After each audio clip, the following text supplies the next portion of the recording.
प्रदेश के एक छोटे से गांव में, जहां अधिकतर लोग खेतीबाड़ी और पशुपालन में अपना जीवन बिताते थे, वहीं अहमद और उसकी बीवी रुखसाना भी अपनी छोटी सी जमीन और एक गाय के सहारे खुशहाल जीवन जी रहे थे। गांव के लोग अपनी अपनी संस्कृति और परंपराओं को लेकर बहुत संजीदा थे और हर त्योहार को पूरे हर्षोल्लास से मनाते थे। रमजान करीब आ रहा था। यह सोचकर रुखसाना थोड़ी चिंतित थी। देखो जी, रमजान आने वाला है। हमें अभी से ज्यादा मेहनत करनी होगी ताकि इस बार भी अच्छे से रोजे रख सकें और ईद ठीक से मना सकें। हाँ रुखसाना, तुम ठीक कह रही हो। इतनी तेज गर्मी में रोजे रखकर खेती करना आसान नहीं होगा, और ऊपर से गाय के दूध से जो थोड़ी बहुत कमाई होती है वो भी काफी नहीं पड़ रही। बस कुछ ही दिन बचे हैं। हमें जितना हो सके उतना पैसा जोड़ना होगा। अहमद ने हामी भरी और खेत की ओर निकल पड़ा। गेहूं की फसल अब धीरे धीरे बढ़ने लगी थी। उसे और देखभाल की जरूरत थी। उधर रुखसाना घर के कामों में लगी रही और साथ ही दूध बेचकर कुछ पैसे जोड़ने की कोशिश करती रही। रोज की तरह उनकी जिंदगी चल रही थी, लेकिन अचानक मौसम ने करवट बदली। कभी तेज धूप तो कभी हल्की ठंड। इस बदलाव ने खेत और पशुओं पर असर डालना शुरू कर दिया। एक शाम अहमद खेत से लौटा तो देखा कि उनकी गाय सुस्त पड़ी थी। रुखसाना, देखो तो, हमारी गाय को बहुत तेज बुखार हो गया है। अल्लाह, इसे तो बहुत तेज बुखार है। अब क्या करेंगे? गांव में तो कोई जानवरों का डॉक्टर भी नहीं है जो इसका इलाज कर सके। अहमद ने कुछ देर सोचा और फिर कहा, रुको रुखसाना, मैं जंगल जाता हूँ, शायद कोई जड़ी बूटी मिल जाए। अहमद रात के अंधेरे में जंगल की ओर निकल पड़ा। वह पेड़ों, झाड़ियों और घास के बीच कोई ऐसी जड़ी बूटी तलाशने लगा जो उसकी गाय को ठीक कर सके। लेकिन काफी देर भटकने के बाद भी उसे कुछ हाथ नहीं लगा। थका हारा अहमद खाली हाथ घर लौटा। रुखसाना, मुझे कोई जड़ी बूटी नहीं मिली। रुखसाना की आंखों में आंसू थे। वह गाय के पास बैठकर उसकी पीठ सहलाने लगी, लेकिन उसकी हालत और बिगड़ती जा रही थी। और फिर कुछ घंटों बाद गाय ने दम तोड़ दिया। रुखसाना की आंखों से आंसू बह निकले। अहमद ने भी सिर झुका लिया। या अल्लाह, एक तो रमजान आने वाला है, हमें पैसे जुटाने थे और अब हमारी गाय भी नहीं रही। उस रात अहमद और रुखसाना दोनों गहरी निराशा में डूबे रहे। लेकिन सुबह की अजान के साथ अहमद ने फैसला किया, वह हार नहीं मानेगा। रुखसाना, रमजान सिर्फ खाने पीने का नाम नहीं, बल्कि सब्र और मेहनत का इम्तिहान भी है। हमारी गाय चली गई, लेकिन हम उम्मीद नहीं छोड़ सकते। मैं कुछ और काम करूंगा, मेहनत करूंगा, लेकिन रमजान और ईद अच्छे से मनाएंगे। रुखसाना ने आंसू पोंछे और सिर हिला दिया।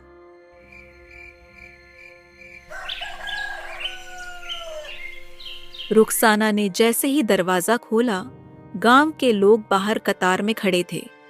वे रोज की तरह दूध लेने आए थे, लेकिन रुखसाना की आंखों में आंसू थे। भाइयों, हमारी गाय अब नहीं रही। हम अब आप सबको दूध नहीं दे पाएंगे। हमें माफ कर दो।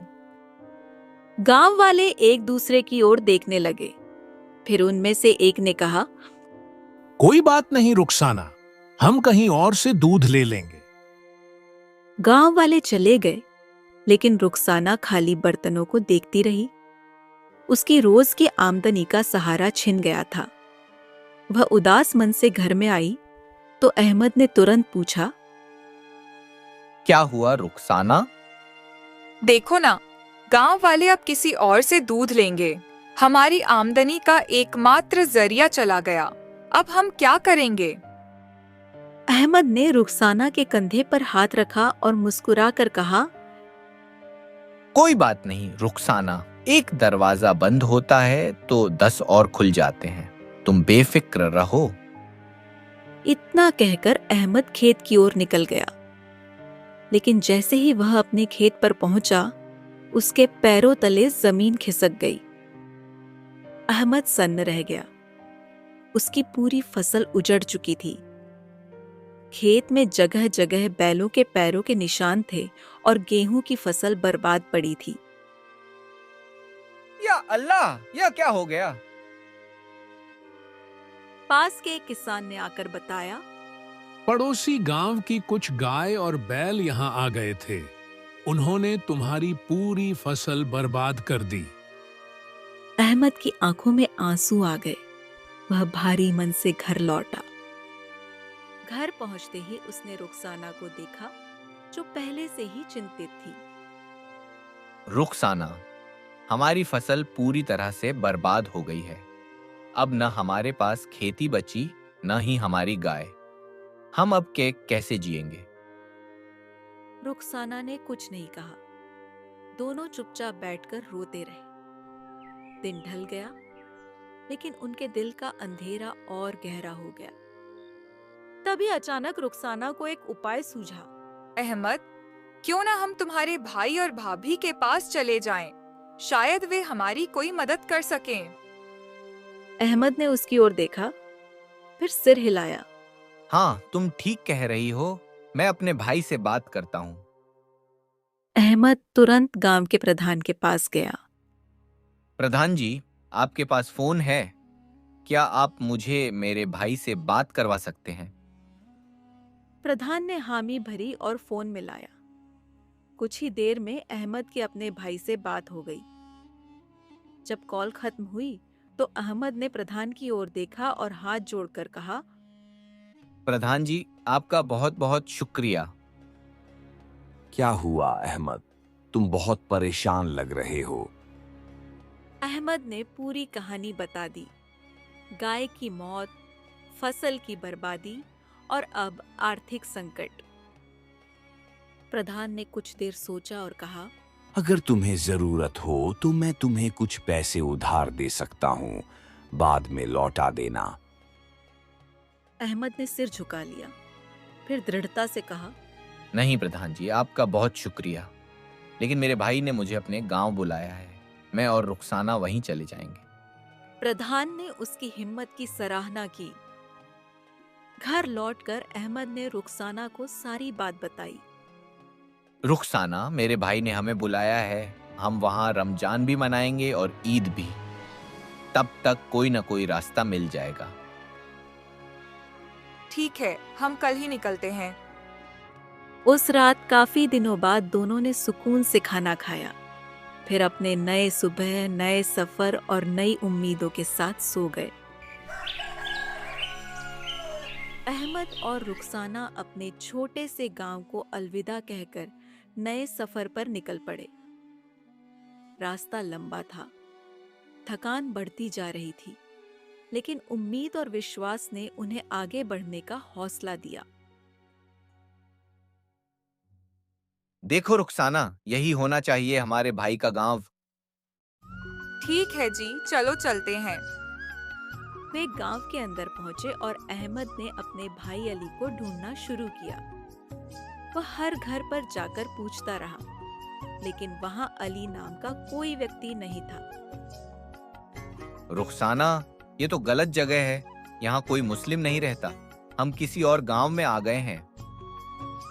अब क्या करेंगे? हम बहुत दूर आ गए हैं और हमें अपने गांव लौटने का रास्ता भी नहीं पता। वे दोनों असमंजस में थे।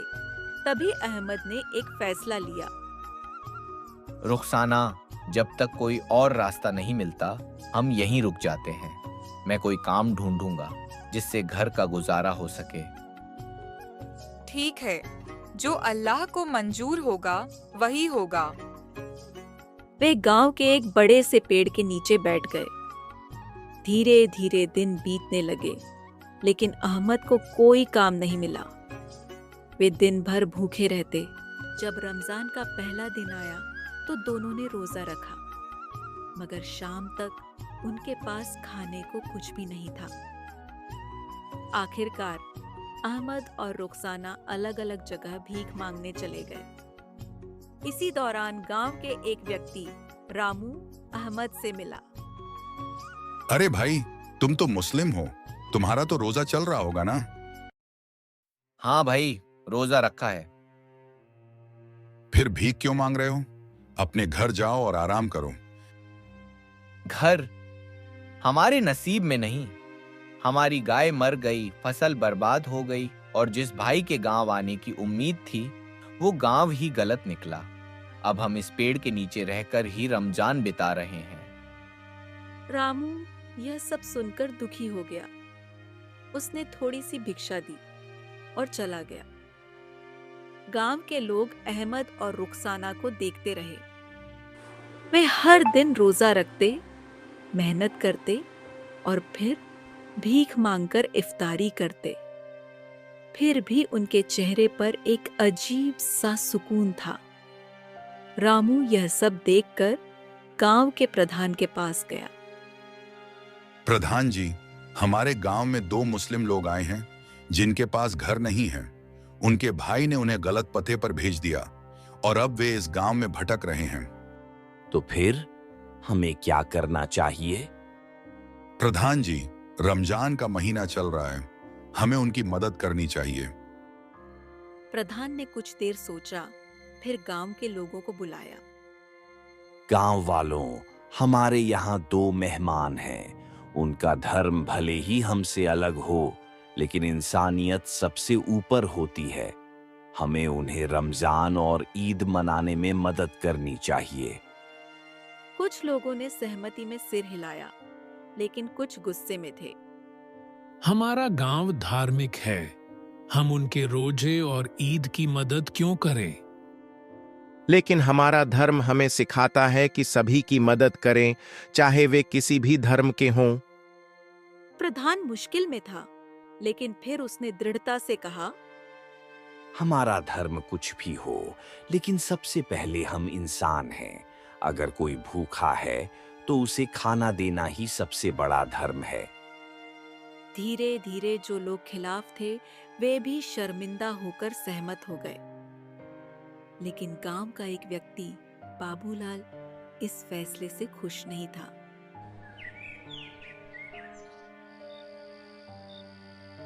रात में उसने अपने नौकरों को बुलाया और कहा, कल सुबह अहमद को मेरे घर बुलाओ, उसे बताओ कि मैंने उसके लिए दावत रखी है। सुबह बाबूलाल के नौकर अहमद के पास गए। अहमद भाई, गांव के बाबूलाल ने तुम्हारे लिए दावत रखी है, कल आ जाना। ठीक है, मैं आ जाऊंगा। नौकर चले गए और अहमद ने यह खबर रुखसाना को दी। शुक्र है, शायद अल्लाह ने हमारे लिए कोई रास्ता खोल दिया है। बस यही दुआ है कि अब सब कुछ ठीक हो जाए। उस रात दोनों ने खुश होकर रोजा खोला और फिर उसी पेड़ के नीचे सो गए। लेकिन उन्हें नहीं पता था कि सुबह उनके लिए क्या नया इम्तिहान लेकर आने वाली थी।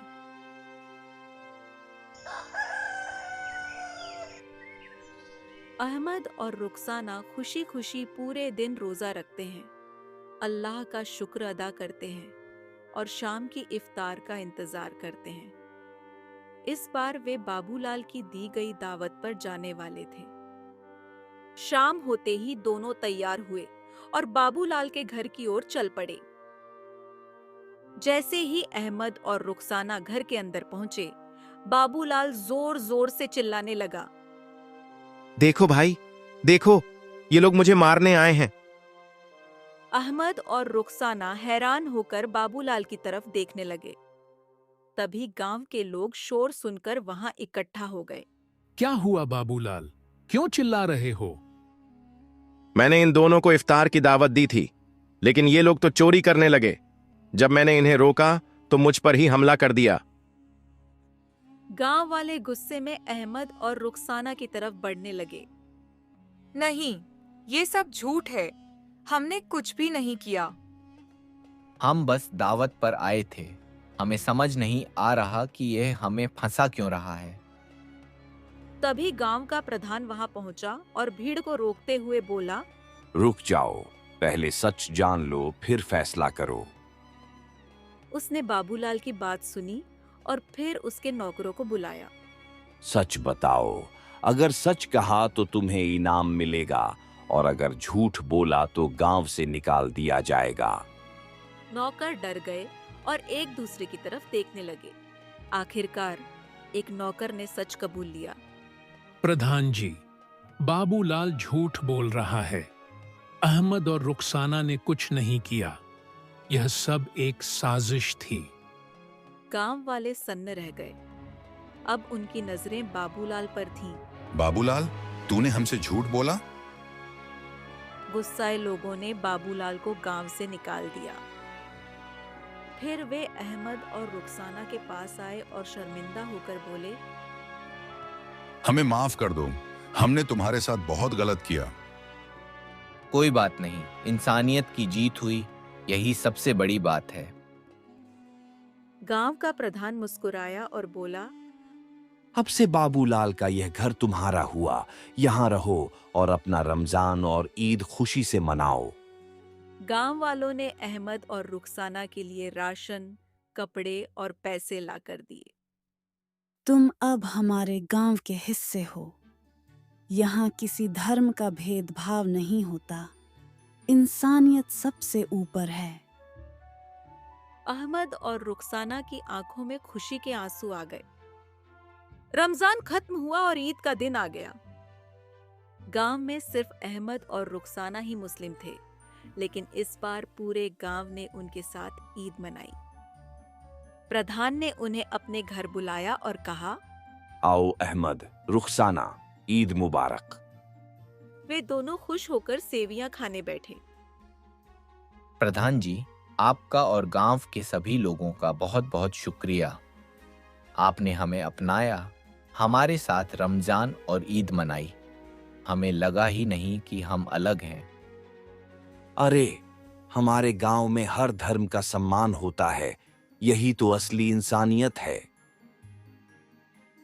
तभी गांव के लोग बोले, अहमद और रुखसाना, अब तुम यहीं रहोगे ताकि हर साल हम सब साथ में ईद मना सकें। वे खुशी खुशी अपने नए घर में लौट आए। देखा रुखसाना, एक दरवाजा बंद हुआ, लेकिन अल्लाह ने हमारे लिए 10 नए दरवाजे खोल दिए। हाँ अहमद, यह गांव हमारे अपने लोगों से भी बढ़कर निकला। यही असली इंसानियत है। इस बार ईद सिर्फ अहमद और रुखसाना की नहीं थी, यह पूरे गांव की ईद थी। यह कहानी हमें सिखाती है कि धर्म से पहले इंसानियत आती है। हिंदू, मुस्लिम, सिख, ईसाई, हम सब एक हैं, और जब हम मिलकर जिएंगे तभी असली त्योहार होगा। अगर इस कहानी से किसी की भावनाओं को ठेस पहुंची हो तो क्षमा करें। इसका मकसद सिर्फ मनोरंजन और इंसानियत का संदेश देना है।